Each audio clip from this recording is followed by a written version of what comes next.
Hello, thank you so much for visiting my channel. My name's Lyndon, and in this video I want to talk about how not to feel bad about your saxophone playing and where to point your focus to get the very best out of this potentially fabulous experience, which, if you let it, can also drive you a bit bonkers and be very, very challenging. So I've had a lot of years of teaching one-to-one, decades, I think about 20 years now or something, teaching one-to-one.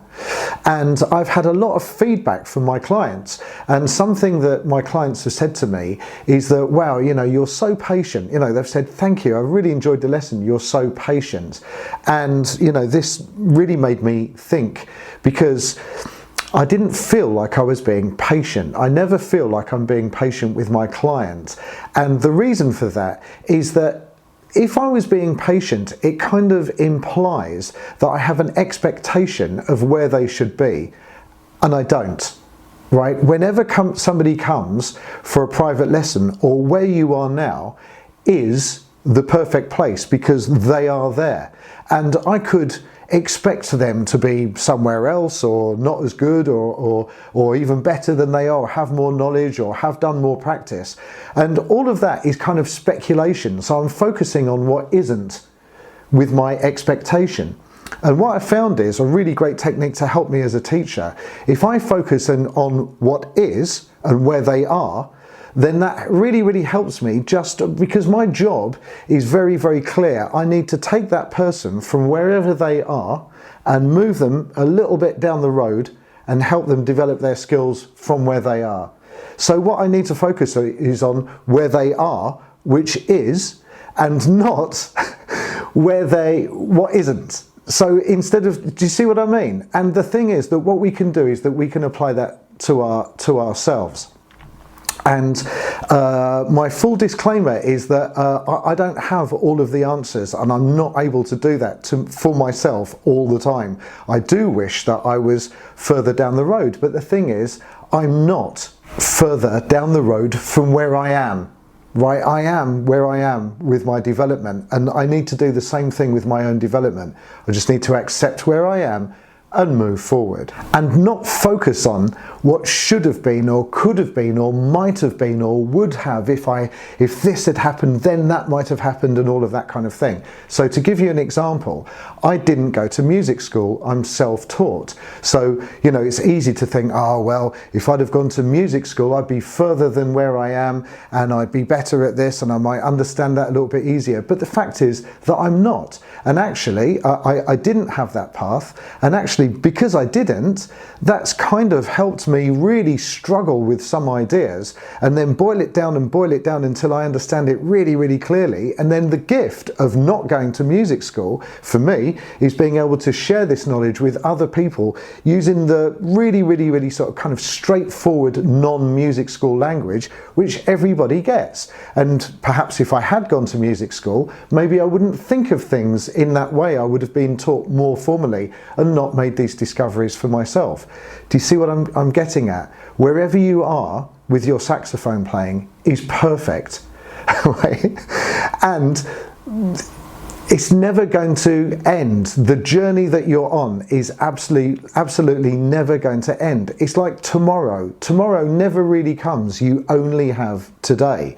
So wherever you are with the saxophone is kind of the perfect place, and you just need to work on where you are. So let's say, for example, you're struggling at the moment with diminished scales, or you might be struggling with the idea of chords in general, or you might be struggling with just major scales or minor scales, or you might be struggling with just blowing a note.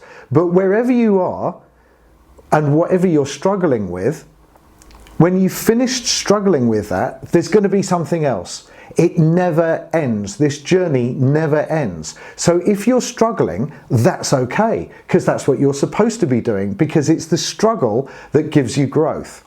So let me make yet another analogy. I am the analogy man today. So imagine somebody doing press-ups. Imagine that you're reasonably good at doing press-ups. It's not the 5 press-ups that you find easy that you get the growth. And imagine that you've got a personal trainer and you're doing that one last press-up. And you're going, I can't do it. And your trainer's going, yes, you can. Go on, push. Go on, you can do it. You can push.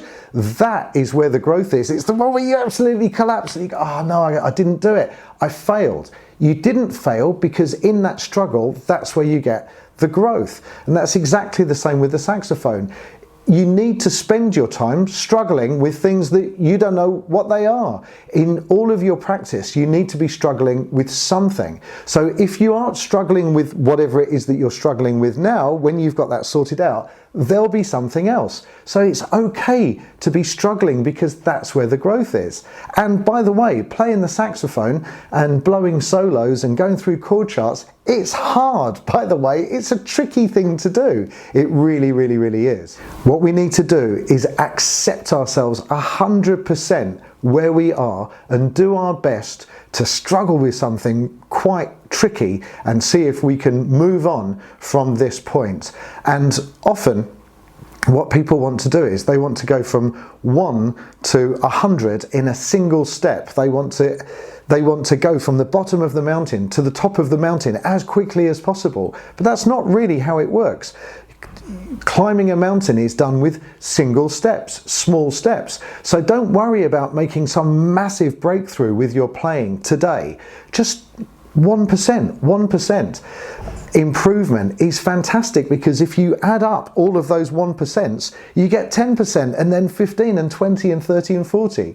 Do you see? And then you're not stressing yourself out massively and feeling bad about your playing because you're only trying to get 1% better than where you are right now. It's a really, really, really strong approach. When I first started playing the saxophone, I didn't realize it at the time, but I had a really kind of very useful and humble approach. I didn't plan on this approach. It just kind of was my default position because I loved the saxophone so much that just to hold one and blow a note was just a complete thrill. And I used to think to myself, I don't care how rubbish I am at this, I just want to play. It doesn't matter to me. It didn't matter to me at the start how good I was. And if you'd have told me one day you'll be doing this for a living, I would have said, get out of here, no way. I would never have done that. And I still kind of feel the same today. I love saxophone so much that whether people say to me, do you prefer alto or tenor or soprano? And to me, if I've got a saxophone in my hand, I'm just so happy just to be spending my time doing that because I love the instrument and I love the sound it makes and I love the music that we get to play with it. It feels like a luxury to me. And I think that kind of humble approach, which, like I said, I'm not trying to say, I'm such a humble guy, because I'm flawed, believe me, personally and as a saxophone player, like most other human beings. I've got loads and loads and loads of flaws. But without meaning to, the approach that I had when I started playing the saxophone, which was, I don't really care how good I am, I just want to do it all the time, really has served me incredibly well. And I would say the same thing to you. Just enjoy playing the instrument. Don't get too caught up in, am I as good as this, or am I where I should be, or I could have been further, or I might be further. Forget it. Forget all of that. Just love playing the instrument. And if you can do complex licks over diminished scales and you can rattle through a chord chart and make a solo that's nearly as good as Miles Davis, fantastic. That's really, really great. And if you can just blow a lovely G, also fantastic. That's amazing. Well done. Wherever you are on your journey, remember your journey's never going to end. And the most important thing is just to enjoy your time and the massive privilege that you have to own and play one of these instruments. If you take that approach, you're going to smash it completely and you won't get too caught up in whether I'm good at it or not.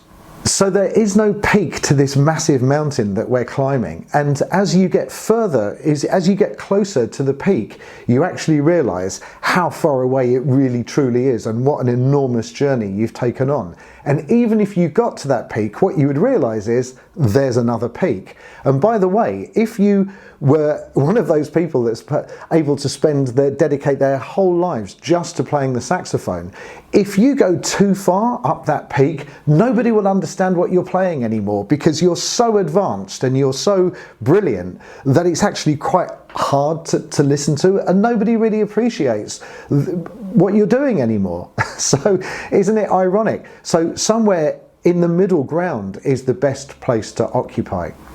The bottom line is, you can't fight with what is.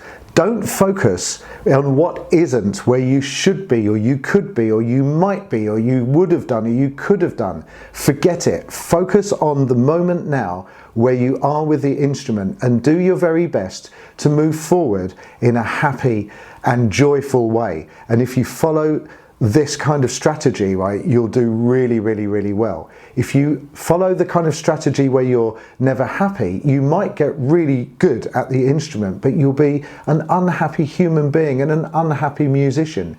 Take the joy, right? Focus on what is and try and move forward.